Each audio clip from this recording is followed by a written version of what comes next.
This episode is brought to you by Progressive Insurance. Do you ever find yourself playing the budgeting game? Shifting a little money here, a little there, and hoping it all works out? Well, with the Name Your Price tool from Progressive, you can be a better budgeter and potentially lower your insurance bill too. You tell Progressive what you want to pay for car insurance, and they'll help you find options within your budget. Try it today at progressive.com. Progressive Casualty Insurance Company and Affiliates. Price and coverage match limited by state law. Not available in all states. Hello, welcome to Strong Sense of Place. In each episode, we focus on one destination and discuss what makes it different than any other place on Earth. Then we recommend 5 books we love that took us there on the page. I'm Melissa Joelwan. I'm David Humphreys. We're going around the world, one great read at a time. Thanks for joining us.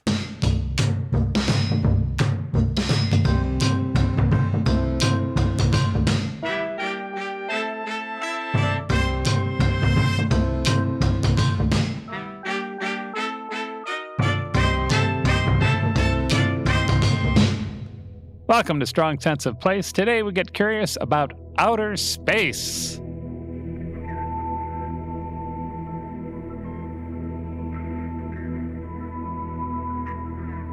If you're listening to this on release day, we are a mere 2 weeks from the 55th anniversary of the first landing on the moon. So cool. Yeah. In Two Truths and a Lie, I'll be talking a little bit about the profound change that Michael Collins, he was the capsule commander on that mission, took home from that trip. And then we'll talk about 5 books we love. I'm recommending a book that landed a spot on my favorites of the year already. Wow.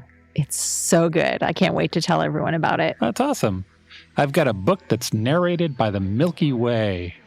But first, Mel's going to get us up to speed with the Outer Space 101. Roger that. We are ready to start the 101 on your mark. Let's go on. When we announced our Season 6 destinations, I shared a poem I love about space. I'm going to do it again. Oh, all right. Because it kind of frames everything I'm about to tell you. You are a ghost, driving a meat-covered skeleton made from stardust, riding a rock, floating through space. Fear nothing. First, I'm going to elaborate on that riding a rock in space bit. Okay.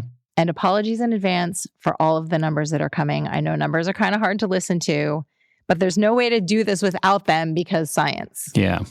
We all are currently riding on a ball that's about 8,000 miles across. That's 13,000 kilometers. It's made mostly of molten rock and metal, and it's dancing around the sun at about 67,000 miles per hour. 107,000 kilometers an hour. So if you've been feeling a little slow lately, that's why. Our sun is about 93 million miles away, 150 million kilometers, and it's shooting us with subatomic particles. Yeah. I mean, probably not maliciously, but who knows? Maybe the sun is a trickster.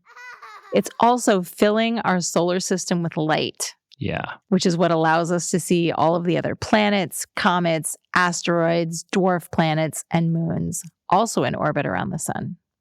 Farthest from the sun is Neptune. So let me stop you right there. Okay. Because when I was doing the research for this, one of the things about this episode is that I feel like every minute of writing this thing was just mind-blowing. Just strong agree. Every minute. One of the things that I read recently is that there are scientists who believe that there is another planet even further out from Neptune. Mm-hmm. And then there's another group of scientists who say, no, there's not a 9th planet. What that is a black hole the size of a grapefruit. Oh, come on. Yeah, that's what they said. I've had to do so much deep breathing while writing this episode. Yeah. Okay. Out there beyond the grapefruit black hole or the mystery planet or whatever's out there is the Kuiper Belt. Yeah. This was new to me. Oh. I feel like my astronomy education is like really lacking. Yeah. So come along with me if you already know this. The Kuiper Belt is a donut-shaped area filled with icy objects and comets and the dwarf planet Pluto, because poor Pluto was downgraded. Sorry, buddy. According to NASA, there may be millions of other icy worlds in the Kuiper Belt that are left over from the formation of the solar system. Millions. Yeah. Beyond that, we're like stepping out in concentric rings here, is the Oort cloud. It's like a big bubble made of icy stuff that surrounds our entire solar system. Yep. That one might contain billions or even trillions of objects, including comets. And then on the other side of that is interstellar space. Right. You can tell from the name, that means the area between the stars. And that is beyond the gravitational pull of our sun. Yeah. So we've gotten sort of out of the harbor that's our sun, and now we're into deep space. Yes. And all of that, the planets, stars, comets, ice chunks, stardust, all of that is part of the Milky Way. Yes. Which you can kind of think of as our neighborhood. Of the vast space that's out there, the Milky Way is definitely our neighborhood. It's the galaxy that we're in. We are a tiny, tiny speck in. Yes. Yes. Okay. The Milky Way is 13.6 billion years old, and it has a black hole at its center. And I haven't even mentioned yet that the visible universe is 90 billion light years across and expanding. Yeah. Expanding into what? This is my question. Yeah. So one of the things about the universe is that it is continuing to expand. But as you point out, into what? No dimension, no time, no space. Right about here is where I need to close my eyes and breathe deeply and meditate for a while, because it's all so vast and mysterious and icy, and I have so much trouble understanding. Mm-hmm. But then also, we have storytelling and French fries and all the dogs and Black Doc Martens and box air on the G-string. Yeah. So as humans, I feel like it's nearly impossible not to put ourselves in the center of the universe, right? We all have main character energy. Right. And for millions of years, puny humans have looked up at the sky and tried to understand what is going on and where do we belong in this whole situation. Yes. So I'm going to talk about some of the people who've tried to wrestle with those questions. Figure it out. Yeah. Get on top of this whole where are we in the universe situation? Yeah. Okay. Way, way back in the BCEs, ancient astronomers figured out how to use the celestial bodies that they could see to navigate and to track time. And that's probably how we ended up with Stonehenge in England and Machu Picchu in Peru and the Callanish stones in Scotland. I learned about amazing artifacts from 1200 BCE China called oracle bones. I think you're going to like this, Dave. Okay. In the city of Anyang, scribes carved records of eclipses onto the bones of oxen and tortoise shells. We still have them. Okay. And one of them says, "The sun has been eaten." I hope they were okay with that. I know, right? I could understand how that would be completely traumatic if you weren't expecting it. Well, I mean, we saw everyone's reaction to the eclipse recently, and we knew what was going on, and everyone still had their minds blown. Yeah. We knew it was coming. Yeah. That was not a surprise. How long it was going to last and why it happened and what it meant. Yeah. Yeah. In the 16th and 17th centuries, Europe underwent a scientific revolution. Shout out to all the big names from third grade science class, right? Yeah, right. Like Nicholas Copernicus. Yeah. In 1542, he made the absolutely crazy for the time statement that the sun was at the center of the universe. Yeah. A handful of decades later, Galileo made discoveries about the moons of Jupiter and Venus and our moon that confirmed Copernicus's theory, which officially welcomed everyone to the heliocentric solar system. Then there was Tycho Brahe. Yeah. Oh, Tycho, he's a personal favorite. He was a Danish nobleman and astronomer who made very accurate observations of the stars and planets. His data, plus the work of his protege, Johann Kepler, led to the development of Kepler's laws of planetary motion. In a nutshell, they prove that the planets move around the sun in elliptical orbits. Yeah, they figured out the math. So that's all super awesome, obviously. Yep. But I mostly wanted to talk about Tycho Brahe because he is legendary. He had a big old handlebar mustache, Yep. red hair, and blue eyes. And he had a metal nose made of either gold, silver, or brass. Experts aren't really sure which. Okay. What they do know is that he needed the prosthetic nose because his nose was cut off during a duel in his 20s. A duel over a mathematical formula. What a nerd. I know, I love it. Yeah. He also kept a pet elk that drank beer and a jester with dwarfism named Jep. And Jep was also reportedly a psychic. Nice. Unfortunately, he did not predict how Tycho Brahe would die. In 1601, our man Tycho was invited here to Prague to the court of the Bohemian nobleman, the Count of Rosenberg. They have a very nice castle in Český Krumlov with bears in the moat. Yeah, there are bears in the moat. I was not prepared. I was not informed about this development. We just got to Český Krumlov, and there are bears in the moat.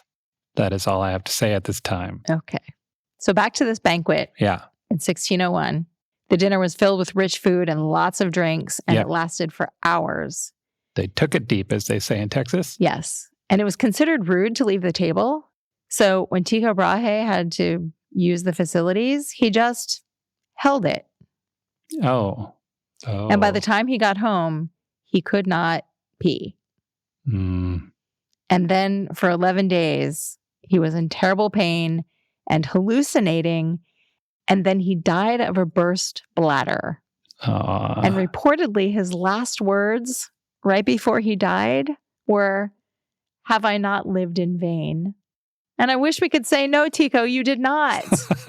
Because thanks to you and Kepler, Isaac Newton had everything he needed to formulate his laws of motion and gravity. Yeah.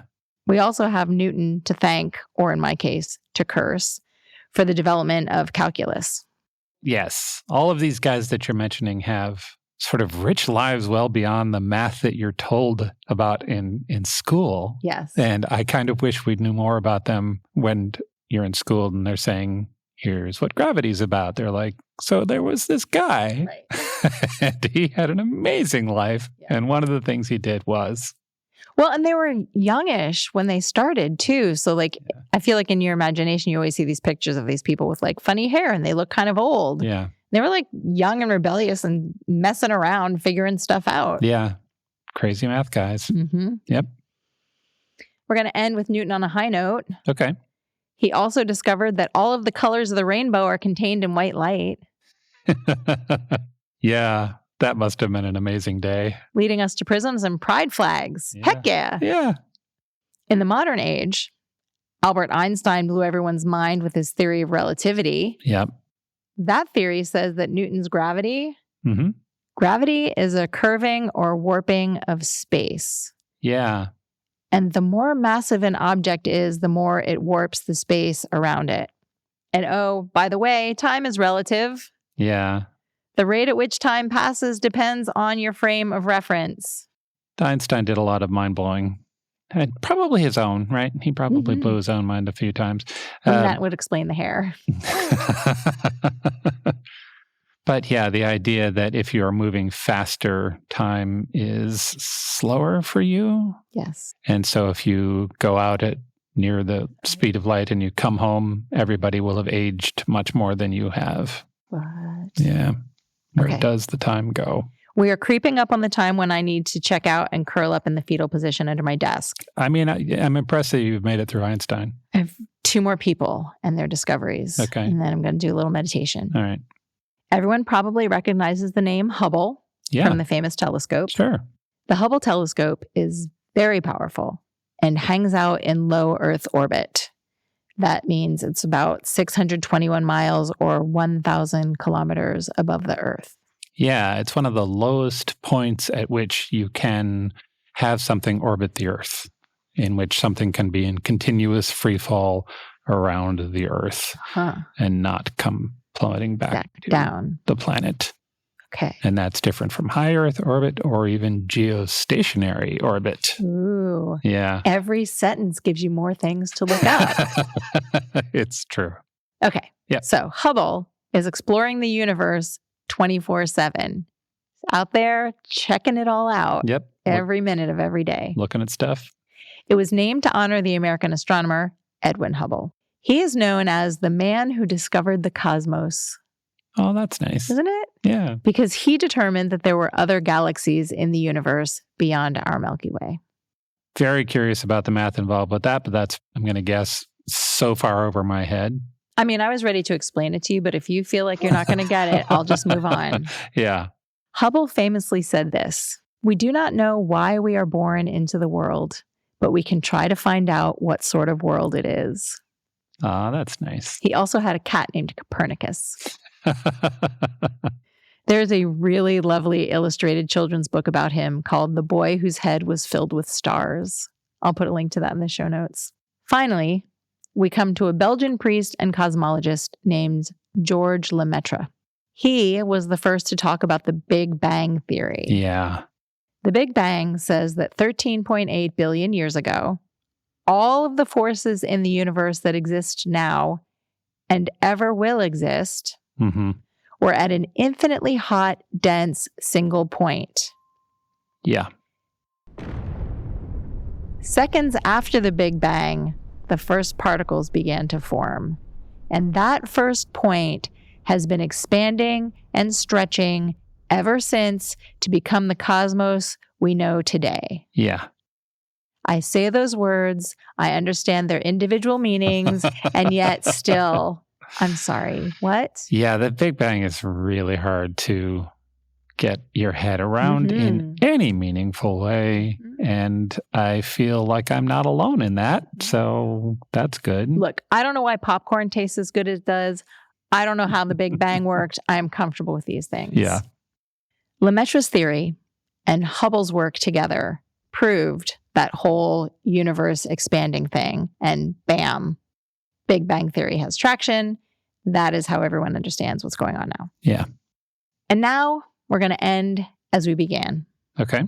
With information that reinforces this feeling that we are infinitesimally small and also that we should fear nothing.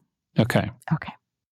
When the universe was born, all the matter and energy currently visible was somewhere between the size of a medium pizza and a city block.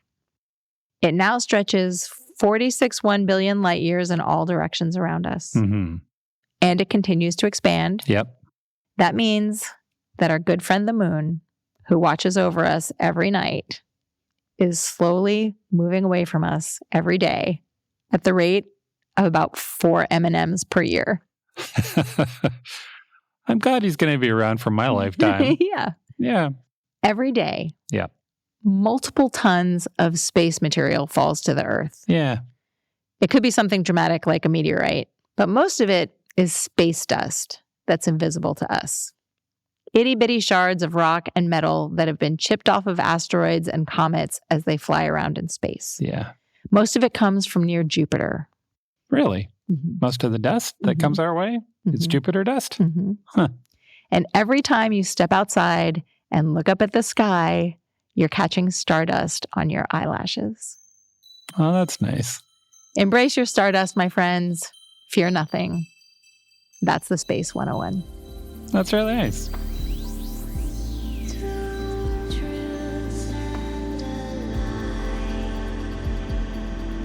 Are you ready for Two Truths and a Lie? Oh boy, no, not in any way at all. I have to go get my teddy and my blankie for this. So I'm about to say 3 statements. 2 are true. Mel doesn't know which is the lie. First, here on Earth, water is plentiful. It's considered one of the cornerstones of life. Here's the statement. As far as we can tell, the scarcity of water in space limits the likelihood of finding life. 2, space smells funny. And 3, according to doctors who have studied them, people who return from space frequently come back with a profound psychological effect. I mean, duh. That's my intelligent response to that statement. Okay, so in order. As far as we could tell, the scarcity of water in space limits the likelihood of finding life. I'm going to say that is false. That is false. According to space.com, we have found water all over the place. Venus might have been lush with oceans at one point, although now it's a victim of a runaway greenhouse effect. The surface of Venus will now melt lead. Don't be like Venus. My mouth just dropped open. Mars has water ice at its poles. Saturn's moons have water ice. You know what I read the other day? The surface of Saturn isn't solid and you can't step on it. Yeah, or Jupiter. One of Saturn's moons, Enceladus, is thought to have an ocean beneath its icy shell. Whoa, that's pretty cool. Yeah, like those boys you used to like in high school. Nice one. Yeah. The moons of Jupiter, Neptune, and Uranus might all have hidden seas. There's a moon of Jupiter that might have twice as much water as all of Earth's oceans combined. Whoa. Yeah. And Pluto is thought to be about 30% water ice. Just a giant, dark, rocky snowball out there. But the largest bunch of water in space that we know of is about 12 billion light years away. So first, get your head around 12 billion light years. And second, how do we know this? How did they figure this out? But there's a black hole out there, scientists say, a huge one, and it's surrounded by a water cloud, a vast expanse of water vapor that covers hundreds of light years. The cloud is estimated to contain at least 140 trillion times more water than Earth, making it the largest foam party in the universe. This is amazing. Yeah. This makes me want to get drunk and eat pizza. Further, the idea that life depends on water is a remnant of old thinking, what I learned when I was in school, but they have decided maybe not. We found life in some very inhospitable places here on Earth. Life might be stranger than we think, and it also might be more common.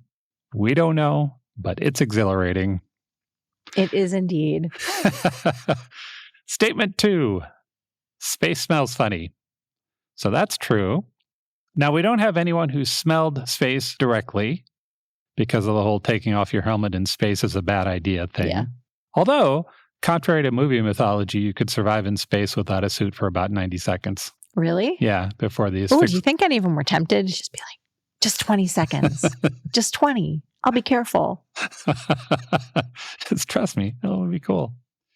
Yeah, you pass out in 15 seconds and then after yeah. Well, then you wouldn't be able to put it back on in 20 because you'd be passed out. Yeah, it's a problem. Still. 10 seconds is a long time if you're doing burpees.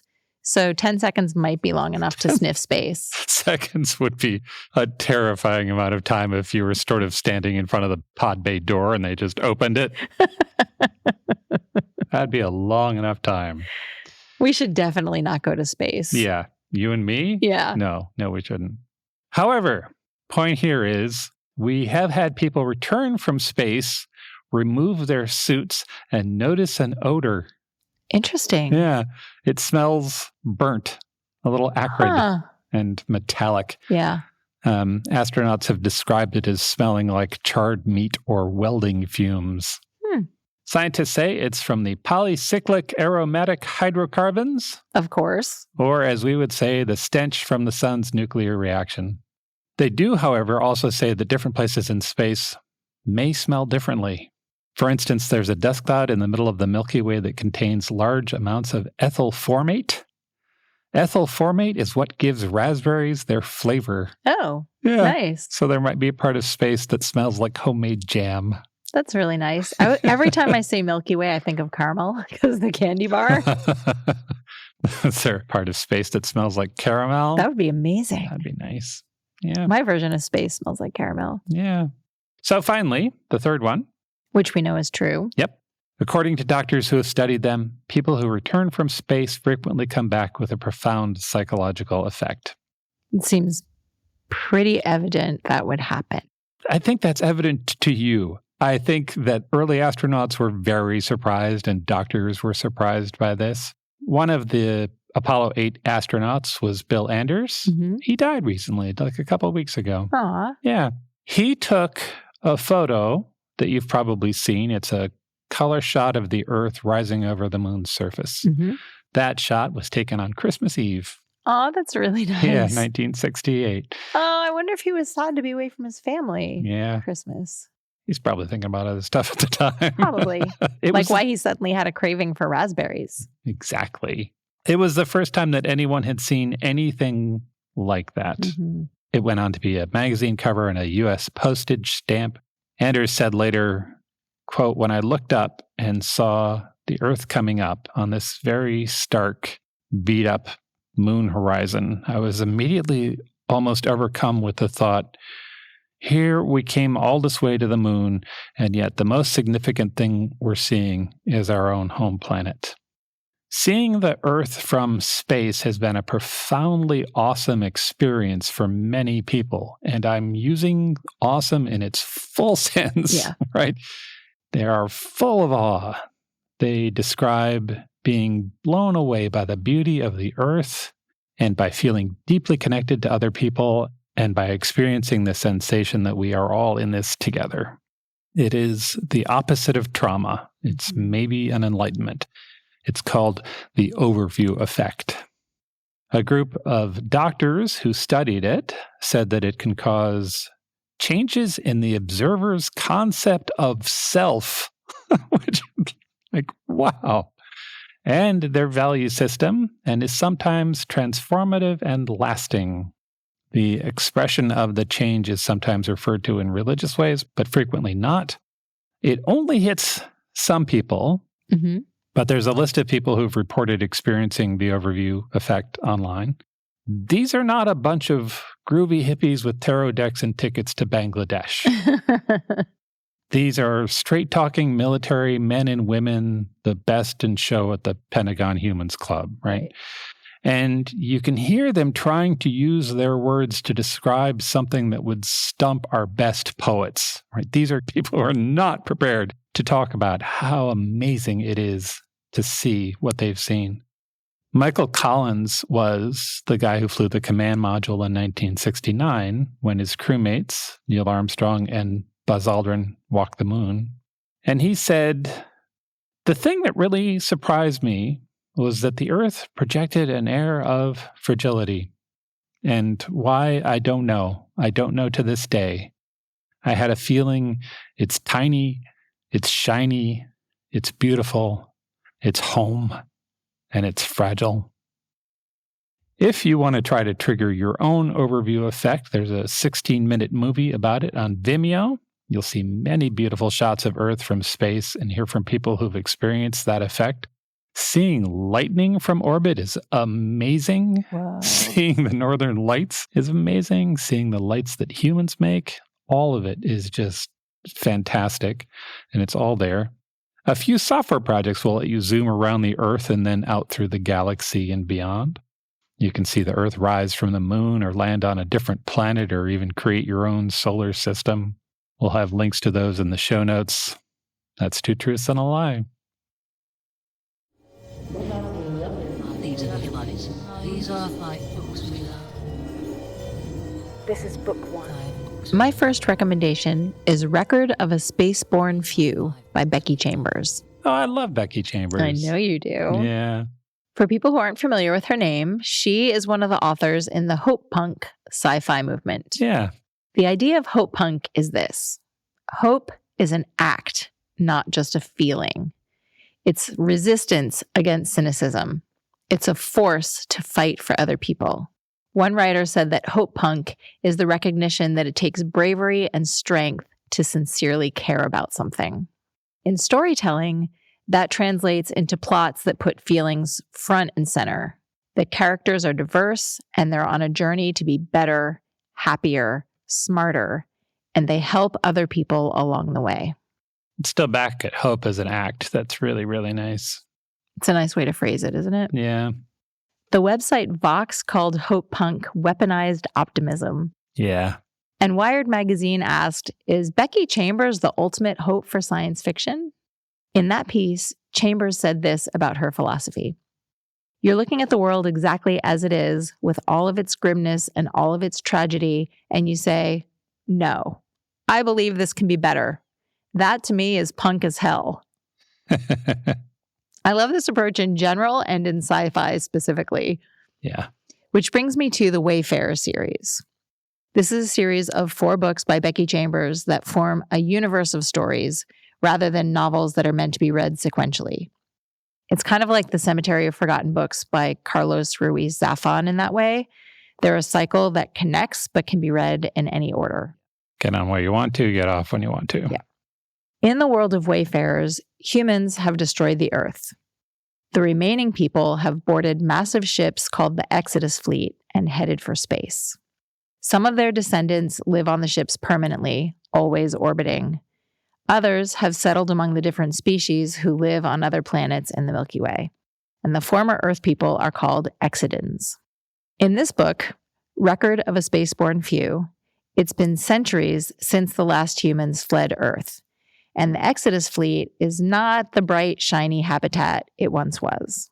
This story follows a handful of characters as they live their lives and make decisions about where they belong, both physically and emotionally. And the chapters alternate among the different characters' points of view. I really like these characters a lot. There's an archivist who lives and works on one of the ships. Among other things, it's her job to welcome newborns to the world. And there's a big speech that she gives, and it says in part, "We are those that wandered, that wander still. We are the homesteaders that shelter our families. We are the explorers who carry our names. We are the parents who lead the way. We are the children who continue on." Oh, that's so nice. And that's kind of like the framing for this whole book. Yeah. There's a young man from Planetside who's always been curious about what it's like aboard a ship, so he emigrates to the fleet.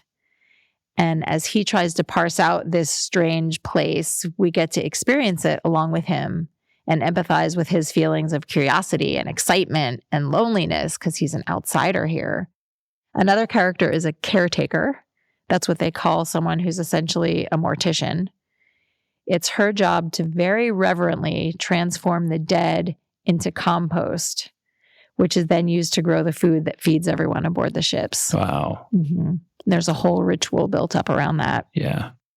There's also an alien from an organization called the Rescue Institute of Interstellar Migration. Its species is very powerful and wealthy and intelligent. And they're also sort of a shapeless blob the size of a dog, speckled yellow, with wet skin and tentacles and a pair of retracting eye stalks. Wow. Yeah. Okay. This particular alien is an ethnographer who visits the fleet to conduct research on the Exodans. And they have to wheel the alien around on a cart because it doesn't have legs.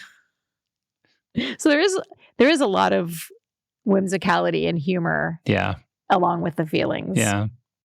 Each section of the story begins with a report from the pages of the alien's research. I loved those parts.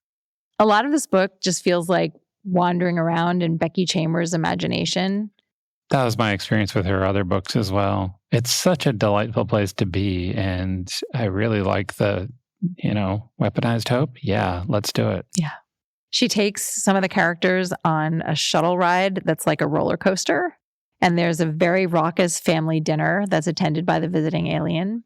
The dinner takes place in the hex. That's what they call the living spaces aboard the fleet. A hex is shared with multiple families, and they eat their meals communally and they take turns cooking. This is how the dinner is described. Okay. Dinner had been chaos, as per usual. And at one time in Isabel's life, this would have aggravated her. She would have wanted to put on a good face for an academic guest, particularly an alien one. But Isabel loved the nightly feeding frenzy, and she wouldn't have wanted it any other way. There had been kids running around everywhere, a misunderstanding about how gravy worked, namely, not a drink. A broken dish, a few translation errors, a bombardment of questions in both directions, and 36 people tripping over themselves to look good in front of a fancy visitor. It was real. It was honest. It was so very Exodin. That's really nice. Yeah, it's very sweet. Yeah. One of the lovely utopian aspects of life aboard the fleet is that whether you're a citizen or not, everyone is given air, water, food, lodging, and complete health care. Whether they're a citizen or not, everyone. There's no compensation for work. Everyone simply does what they're good at, and they're provided with everything they need to live. Sounds like Becky Chambers might have a political position here. I like it. This is a really gentle, mostly quiet book, although there are a few very dramatic, surprising things that happen. It was a treat to go on this flight of fancy, and it's really nice to imagine a future that recognizes, yes, there are real problems caused by messy humans, but is filled with kindness and good intentions anyway. Yeah. I like that a lot. Yeah. Her work also has a lot of sort of found family, I think, as a sort of side effect of where she wants to go. People tend to like each other and they get along, and the conflicts tend to be external, although characters are not without flaws and that kind of thing. Yeah, the people in the Hex form a big found family because there are multiple families living together. There's some funny bits about like, oh no, it's her turn to cook tonight. She's terrible. Yeah. But they're nice to each other anyway. Yeah. Yeah. That book is Record of a Spaceborne Few by Becky Chambers. Here's book 2. My first book is The Calculating Stars by Mary Robinette Cole. This book starts with a disaster, too, really. It's 1952, and a giant comet hits the Earth in Chesapeake Bay, just off of Maryland. It has a large enough impact that it immediately destroys Washington, D.C. I was going to ask you if this is nonfiction or fiction. I think we just got there. Yeah, we just got there. Most of the U.S. national politicians are killed immediately. The Secretary of Agriculture becomes president because he's in Kansas at the time. The rest of the Eastern Seaboard is bad. Let's just go with bad. The meteor strike also creates a climate catastrophe, which is even worse. Eventually, the Earth will be uninhabitable to humans. And when I say eventually, I mean in about 50 years from when the action starts. All the water in the air is going to create a miniature ice age, and then there's going to be a sharp increase in temperature because of the greenhouse effect, and eventually oceans will boil and most life will go extinct. Boiling ocean sounds really bad. It is a bleak opening, this book. One of the magic tricks in this book, though, is that although it starts with that boom, end of the world opening, this is primarily a hopeful character-driven story about a woman. Her name is Elma York. She's a mathematician and a pilot. She's Jewish. She's married to a man named Nathaniel. He's also quite bright. He worked on the Manhattan Project in the fiction. The book opens on them in a bed in the Catskills. They're in bed and they're flirting around when the flash of the impact happens.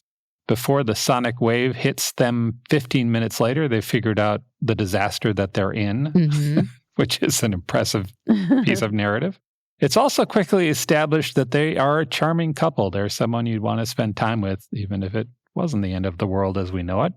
And together they figure out the upcoming climate catastrophe. That takes a little bit longer than 15 minutes, but they're on that pretty quickly. They use the husband's notoriety in the science community to get in front of the now president and show their findings. And together they get involved in a plan to get people off of the planet. The meteor disaster starts a space race. The other magic trick in this book is that, from what I understand, it's accurate. It's historically accurate. There are bits of nonfiction that are tied very neatly into the story, some of which I've already alluded to. The book is scientifically accurate. You get glimpses of rocket science in 1952, and you hear about the leaps they made and how they made them.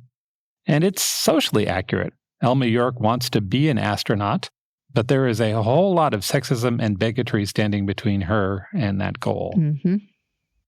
I don't want to give away the book, but I will say that most of the action is here on Earth, as Elma tries to become an astronaut.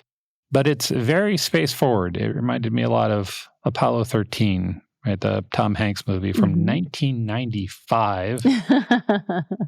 How is that 30 years old? It's now a classic. Yeah. It feels like you could make this movie using their sets and actors. And the emotional ride is good. It is hard not to be in Elma's corner as she tries to fight past her demons, and there is a lot of hope in this book.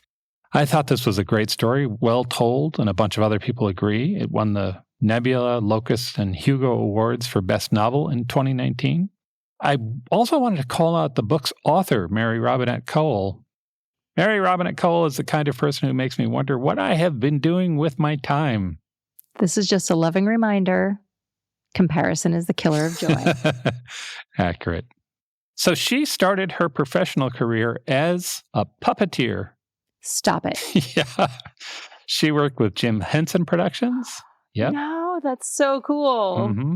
She also went to Iceland and worked on a children's show there. She did 20 years of puppet work. She was once Oscar the Grouch's right hand.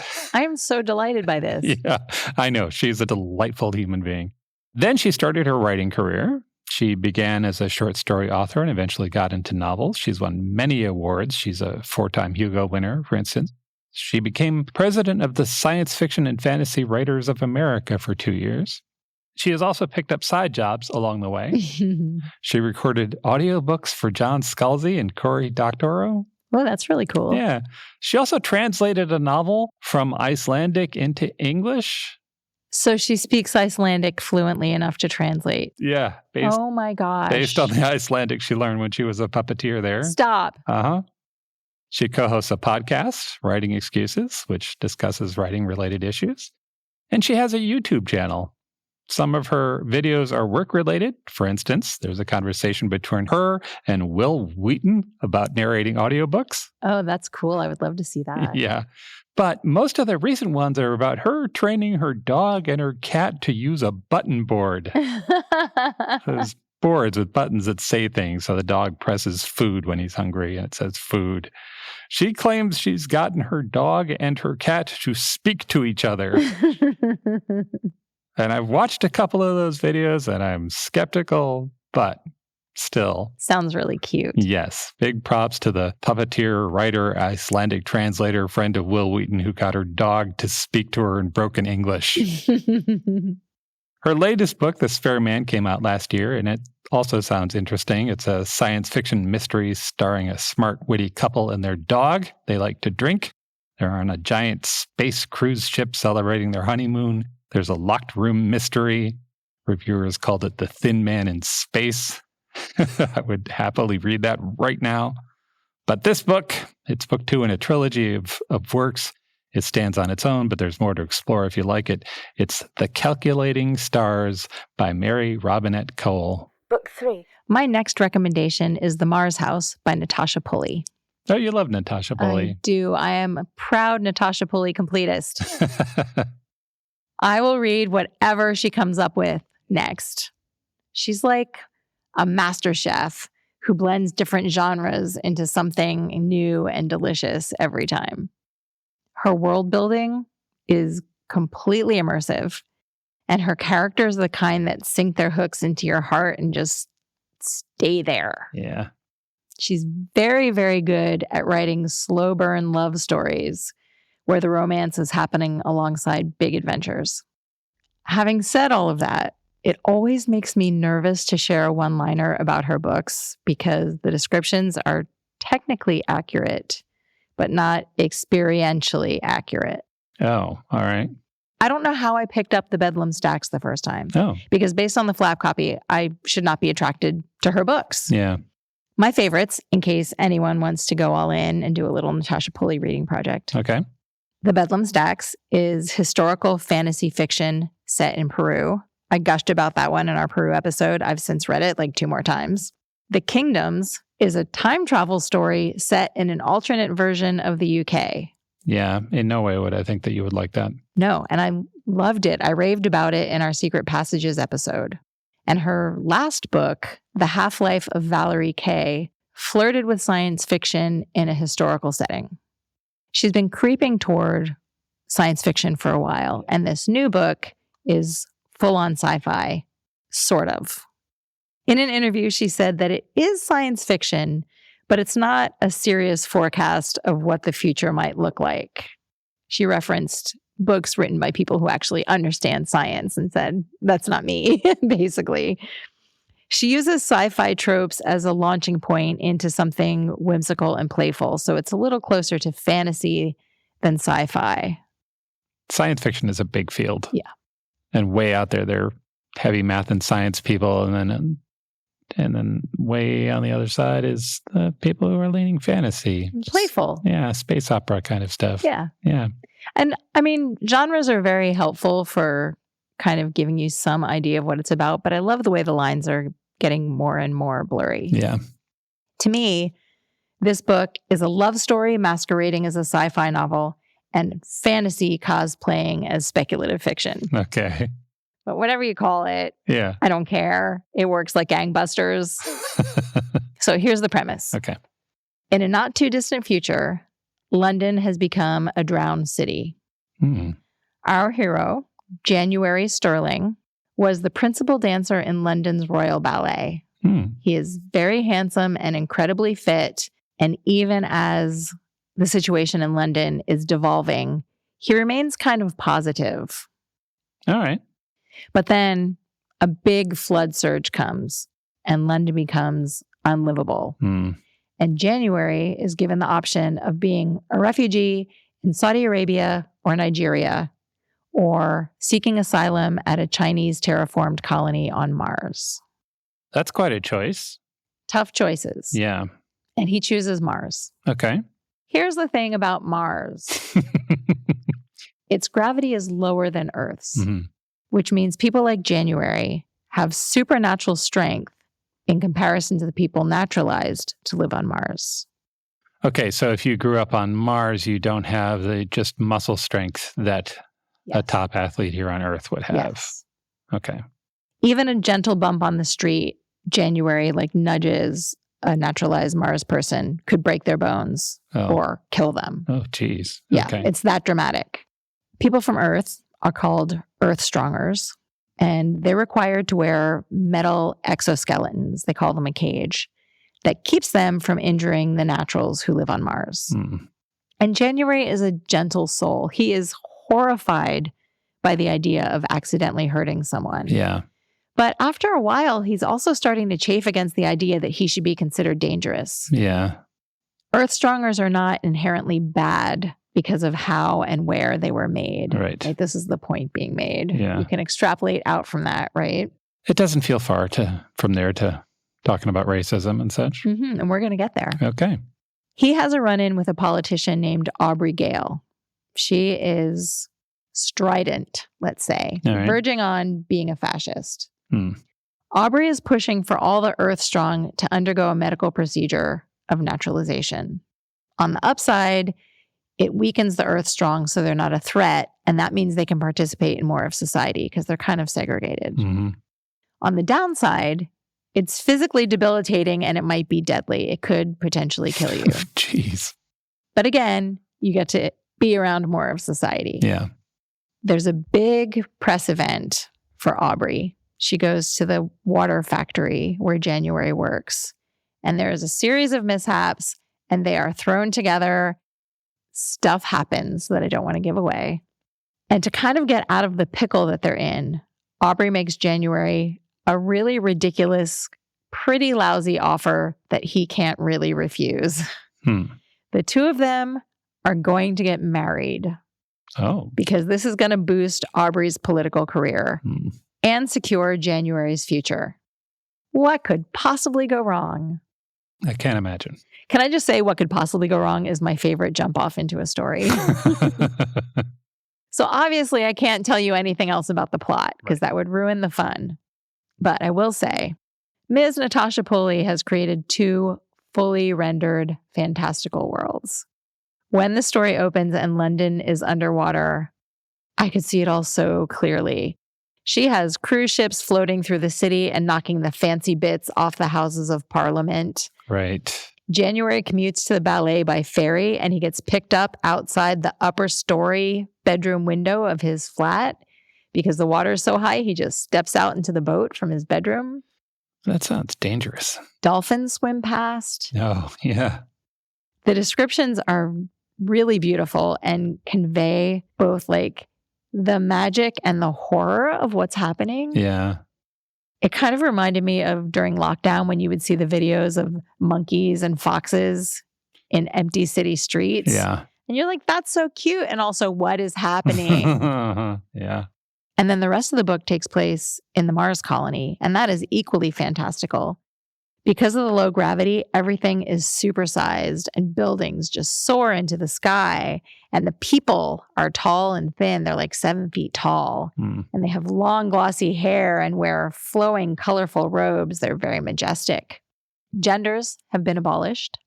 And people speak Mandarin, Russian, and English. And most people have an implant that connects them to the internet. And rich people have one that connects to their language center of their brain so that they can automatically translate what they're hearing. Just now when you said that, I was wondering, what if Google was tapped directly into the language center of your brain? Yeah. It would sound like your own internal voice and you weren't sure what you knew and what Google I knew? mean, yeah. Yeah. As I mentioned earlier, water's made in a factory, but that also means there are indoor gardens and waterfalls. There's a very spirited AI who lives in a tower. I don't want to give away some of the delightful plot twists, but I did not have woolly mammoths, polar bears, parakeets, or giant dogs on my bingo card. And I was very delighted to find them here. That's all very curious.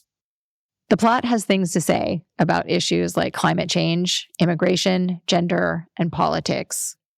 But all of that smart stuff unfolds through a story that includes things like powerful twins, a deadly dust storm, a love triangle, forays into linguistics, a mysterious disappearance that might be murder, and maybe a haunting by a ghost. Wow. Yes. There are a lot of crayons in the box here. Right? Yeah. And it all comes together and gets resolved in very surprising and very satisfying ways. She does it. She pulls off the trick. It all comes together. I read it twice so far and I can't wait to do it again. Maybe right now. That's The Mars House by Natasha Pulley. And now book 4. My second book is The Milky Way, an autobiography of our galaxy by Moya McTeer.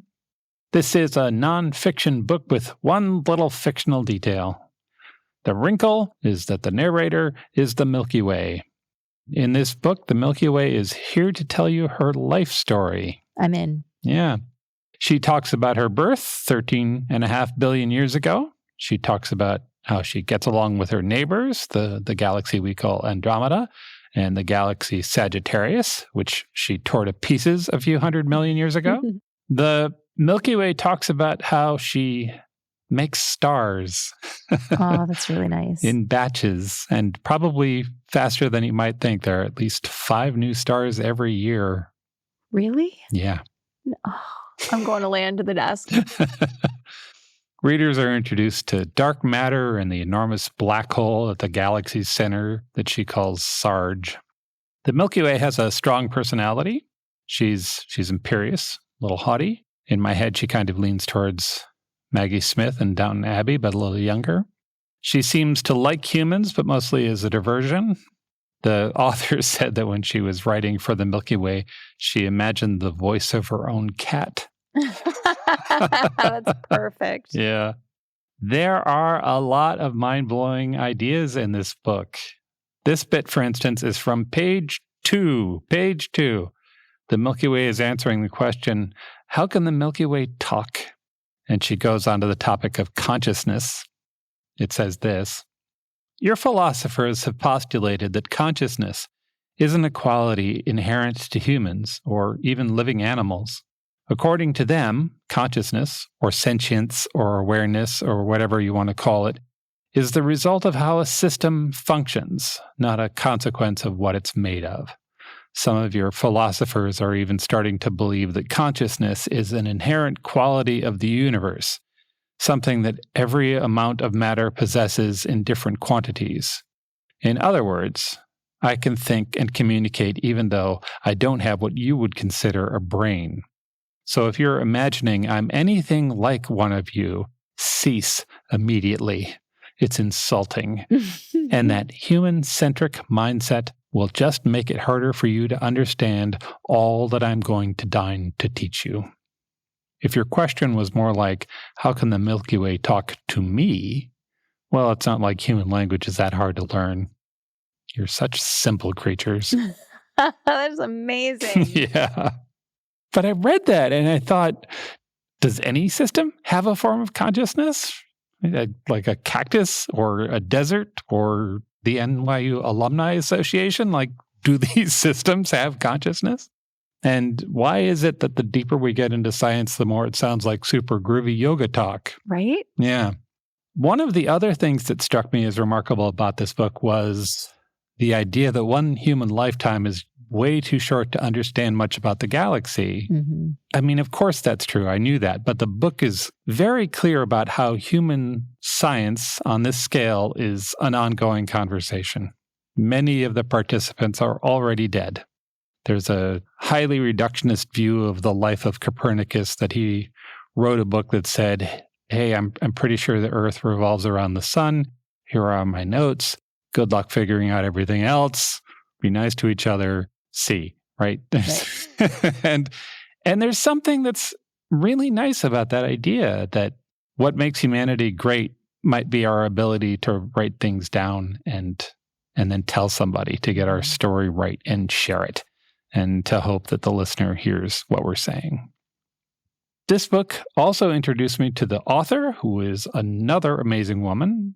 Moya McTeer is a person of color raised in a log cabin in Pennsylvania, not during the Civil War, probably after 2000. This is a quote from her website. She said, I grew up in a log cabin in the middle of the woods in rural Pennsylvania. I didn't have TV, a heating system, or running water. My chores included carrying buckets of water from our outdoor pump and chopping firewood to fuel our wood-burning stove. The nearest Confederate flag was flying much closer than the nearest black person. Ouch. It was an interesting place and way to grow up. Somehow, she managed to make it from there to Harvard. She was the first person at that establishment to study both astronomy and mythology. The unique blend of the disciplines gives her a distinct perspective, and she brings that to her work. She'd go on to get her PhD in astrophysics from Columbia, and now she works with companies like Disney and PBS on the science of fictional worlds. Oh, that's so cool. Yeah. She also has a podcast. It's called Exolore, Fictional World Building Through the Lens of Science. And there she does things like take her guests through building fictional worlds from scratch. But this book, the best thing I can say about it is that it combines the wonder I imagine the author had when she was growing up with the understanding of an astrophysicist. It is a great introduction to the mysteries of our galaxy and beyond, and it sparks awe and curiosity. Publishers Weekly said it was one of the best books of 2022. If you're interested, there's also a really good audiobook narrated by the author. It's Milky Way, an autobiography of our galaxy by Moya McTeer. Book 5. My final recommendation is Beautyland by Marie-Helene Bertolino. I have heard great things about this book from both you and other people. Seriously, going on my top books of the year. Wow. I loved it so much. And she's another favorite author of mine. She wrote the book 2 a.m. at the Cat's Pajamas. Oh, right. That is the story of an extraordinary little girl in Philadelphia whose heart's desire is to sing at the jazz club called the Cat's Pajamas. And the story unfolds over one day and night right before Christmas. It's infused with magic. Literally, it's our world, but magical things happen. Yeah. And one of the chapters is told from a dog's point of view. The whole thing is just delightful. This book is hard to describe, kind of. I guess it's literary sci-fi. There are aliens and Carl Sagan and communiques sent to space. And it's about a special girl and how we experience our humanity. We have to talk about 1977. Okay. That was a big year for space exploration. That's the year that NASA launched Voyager 1. Yeah. For people who aren't familiar, Voyager 1 is a space probe sent into interstellar space to study the outer planets of the solar system. Just in case Voyager runs into life forms out there, it carries a 12-inch gold-plated copper disc that stores sounds and images of life on Earth. Yeah. The American astronomer Carl Sagan led the team to put the collection together. You can see everything that's on the disc online. There are photos of a beautiful island surrounded by turquoise water and people from all around the world. There's a picture of a house that looks like the Brady Bunch and a girl licking an ice cream cone. There's a Bach Brandenburg concerto, Johnny Be Good by Chuck Berry, panpipes from Peru, and a chorus from the Republic of Georgia. It includes the sounds made by crickets, elephants, footsteps, heartbeats, and a kiss. And there are greetings in 55 languages that say different versions of hello and we wish you peace. When I was a kid, the thing that really struck me is the idea that there's a copy of Johnny Be Good floating out in space somewhere. And I found it delightful then, and I still do. Same. So in this book, at the exact moment that Voyager 1 was launched, a baby girl named Adina was born prematurely to a single mother in Philadelphia. The baby is tiny and a little weird looking. And I responded to that bit so hard because I was also born prematurely and I also was weird looking. I only weighed 3.5 pounds. You're tiny. So Adina's mom thinks her baby looks other than human. The quote is, plant or marine life, maybe, an orchid or otter, a shrimp. Not the loving response you want from your mom. No. And it turns out that Adina is something else. She is an alien. Oh. She is an alien sent to go undercover as a human to take notes on the human race. Swapped in as a baby? Swapped in as a baby. Hmm. As she grows up in the 80s and 90s, Adina, like most teenagers, feels like an outsider. So she is committed to diligently taking notes on human life, which she sends to her alien relatives via a fax machine her mom found in the trash. Huh. So are we to believe that Adina is actually an alien, or she just thinks she's an alien? Let's put a pin in that question. Okay. So she's sending these missives, trying to understand the world and share that with the aliens. Yep. And they write back. Oh. The transmissions between this odd, adorable, curious girl and her faraway family are just the best. This is one of the early messages she sends. Carl Sagan is a polarizing astronomer who wears natty turtleneck blazer combos and has been denied Harvard tenure for being too Hollywood. He says human civilization is so far behind that if extraterrestrials were to make contact, they'd have to speak slowly. He says Voyager 1 launched a cosmic message in a bottle into the universe. He's looking for us. And when she realizes that statement isn't conveying enough joy, she adds, he believes in me. The response from space appears in all caps. Yes, we know about him and his turtlenecks. The story follows Adina through her childhood and into young adulthood. She moves to New York City. She experiences heartbreak and deep friendship. She accidentally finds fame. Wow. Some of her childhood is very rough. The scenes of single motherhood just broke my heart. And her experience in junior high rang really true for me. Teenage girls are so mean, especially to kids who are a little bit weird. Yeah, of course. But it also made me laugh out loud a bunch of times. Her messages to the aliens light years away are just, they're so silly and sweet and melancholy. Some of them are very wistful. And she notices things. You know, do you know how sometimes the best books about a place are written by someone not from there? Mm-hmm. Here we have this girl who is from Earth, but because she believes she's an alien, she's seeing everything with just no expectations and fresh eyes. Yeah. So she's making a record of humanity. Yeah. The mundane and brilliant things that we do, all of our contradictions, our beautiful hearts, the pettiness, possibilities. The final 2 chapters, I was like full on crying, like grab some tissues, inconsolable, messy. The last thing in my notes, this made me laugh when I went back and looked at it. The last thing in my notes is one word in all caps. It says, wrecked. This would be a fantastic book for a book club or a buddy read because of the question you asked. Is she really an alien? Is she spying on the human race? Yeah. Or, like so many of us, does she simply feel like an alien? Yeah. And here's a little peek into my psyche. One of the reasons I like living abroad is because I spent so much of my life feeling like an outsider and like I didn't fit in. It was a relief to be somewhere where I'm actually an outsider. It is okay not to fit in here. I am not Czech. Yeah. And there was some comfort in that. Yeah. And I'm fully related to Adina. To me, it's not ambiguous if she's an alien or not. But I'm curious what other readers will think. So if you read it, please do let me know, and let me know where you come down on the alien, not alien question. This amazing book is Beautyland by Marie-Helene Bertolino. Those are 5 books we love set in outer space. Can I close the show with one more poem? Yeah, of course. Okay. So the Adler Planetarium in Chicago invited its staff to write space poems, and they're so charming. So I'm going to share a short one. Okay. Okay, here we go. This is by an anonymous poet. Sunrise is red, comets are blue. Keep looking up, whatever you do.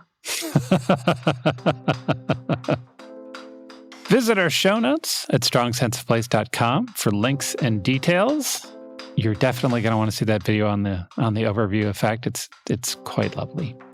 I'm sharing a video from Books Are Magic bookstore in New York, where Marie-Helene Bertolino did a reading and had a fantastic conversation about Beautyland. The whole thing just filled me with joy. We'll point to other talks from Becky Chambers and Moya McTeer. And lots of photos. Beautiful photos. Mel, where are we headed for our next episode? We're back here on Earth next time. Okay. We're going to Mongolia, the land of Genghis Khan. Thanks for listening. We'll talk to you soon.